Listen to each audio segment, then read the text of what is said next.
আসসালামু আলাইকুম everyone, culinary art by সঞ্জুর আজকের আয়োজনে আপনাদেরকে ওয়েলকাম জানাচ্ছি। আজকে আমি আপনাদের জন্য আমাদের গ্রাম বাংলার সবচেয়ে ঐতিহ্য এবং সবচেয়ে মজাদার একটা রেসিপি নিয়ে হাজির হয়ে গিয়েছি, যেটি হচ্ছে বউয়া রেসিপি। এটা বানানো খুবই সহজ এবং বউয়ার সাথে যদি হরেক রকমের ভর্তা থাকে তাহলে তো আর কথাই নেই। আমি আপনাদের খুবই সহজভাবে রেসিপিটি তৈরি করে দেখাচ্ছি। বাসায় থাকা সব উপকরণ দিয়ে তৈরি করতে পারবেন এবং খেতেও খুব দারুণ। আপনাদের রেসিপিটি সম্পূর্ণ দেখার অনুরোধ রইল। চলুন শুরু করা যাক। আমি এখানে ফার্স্টে রান্নার প্রিপারেশনটা করে নিচ্ছি। এখানে আমি একটি ননস্টিকের হাঁড়ি নিয়েছি। এতে দিয়ে দিচ্ছি 3 টেবিল চামচ পরিমাণ সয়াবিন তেল এবং 4টা পেঁয়াজ কুচি দিয়ে কিছুক্ষণ নেড়ে চেড়ে নিব। কিছুক্ষণ পেঁয়াজটাকে নেড়ে চেড়ে নেওয়ার পর দিয়ে দিব রসুন কুচি। আমি এখানে বড় সাইজের 4টা রসুনকে কুচি করে কেটে নিয়েছি। পেঁয়াজ এবং রসুনটা খুব ভালো মতো ভেজে নিব। ভালো মতো ভেজে নেওয়ার পর দিয়ে দিচ্ছি 1 চা চামচ পরিমাণ এবং হাফ চা চামচ পরিমাণ, টোটাল 1.5 চা চামচ পরিমাণ হলুদ গুঁড়ো এবং স্বাদ মতো লবণ এবং কিছুটা পরিমাণ পানি দিয়ে মশলাটাকে কষিয়ে নিচ্ছি। এখানে আর কোনো রকম মশলা ইউজ করতে হবে না, জাস্ট হলুদ দিলেই হয়ে যায়। এখন আমি কিছুটা পরিমাণ আলু কেটে নিয়েছি, একটু চিকন করে এবং লম্বাটে শেপ করে কেটে নিয়েছি। এখানে বড় সাইজের 2টা আলু রয়েছে। আলুটা কিছুক্ষণ ভেজে নিচ্ছি। ঢাকনা দিয়ে ভালো মতো ভেজে নিতে হবে। যখন 50% সিদ্ধ হয়ে যাবে তখন আমরা যে চাল নেব সেই চালের দ্বিগুণ পরিমাণ পানি দিয়ে দিচ্ছি। আমি যেই মগটা দিয়ে পানি দিচ্ছি সেই মগের 2 মগ আমি পোলাও চালের খুদ নিয়েছি।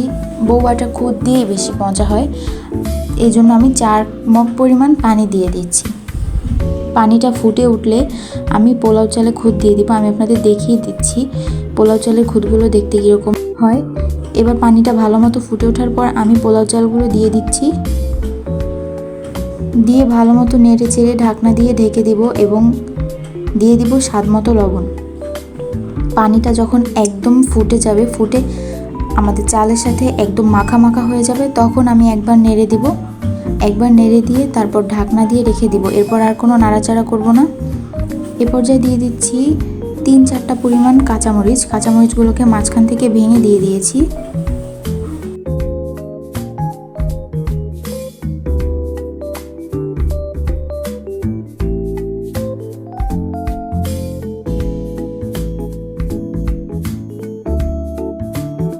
যখন ঠিক এরকম পর্যায়ে পানি এবং চালটা চলে আসবে তখন একবার নাড়াচাড়া দিয়ে তারপর ঢাকনা দিয়ে রেখে দিতে হবে দমে 10 থেকে 15 মিনিট পর্যন্ত।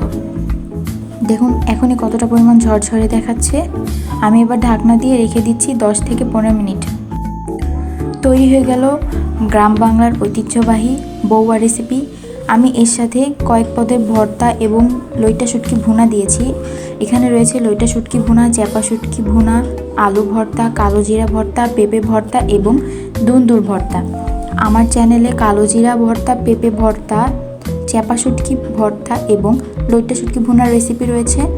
আপনাদের সুবিধার জন্য আমি রেসিপির লিঙ্ক ডেসক্রিপশন বক্সে দিয়ে দিব, আপনার প্রয়োজন হলে দেখে নিতে পারেন। এবার আমি আপনাদেরকে চালটা ভেঙে দেখাচ্ছি কতটা পরিমাণ ঝরঝরে হয়েছে এবং খুবই মজা হয়েছে। আপনার বাসায় অবশ্যই ট্রাই করে দেখবেন একবার হলেও। আমার সাথে শেয়ার করতে ভুলবেন না। রেসিপিটি কেমন লাগলো আমাকে অবশ্যই কমেন্ট করে জানাবেন। ভালো লাগলে লাইক করবেন, শেয়ার করবেন এবং প্লিজ প্লিজ আমার চ্যানেলটিকে সাবস্ক্রাইব করবেন। যারা ইতিমধ্যে সাবস্ক্রাইব করেছেন তাদেরকে অসংখ্য ধন্যবাদ। যারা সাবস্ক্রাইব করেননি তারা খুব জলদি সাবস্ক্রাইব করে দিবেন। আমি আরও সহজ এবং ভিন্ন ধরনের রেসিপি নিয়ে আপনাদের সামনে হাজির হয়ে যাব। আজ বিদায় নিচ্ছি। আল্লাহ হাফেজ।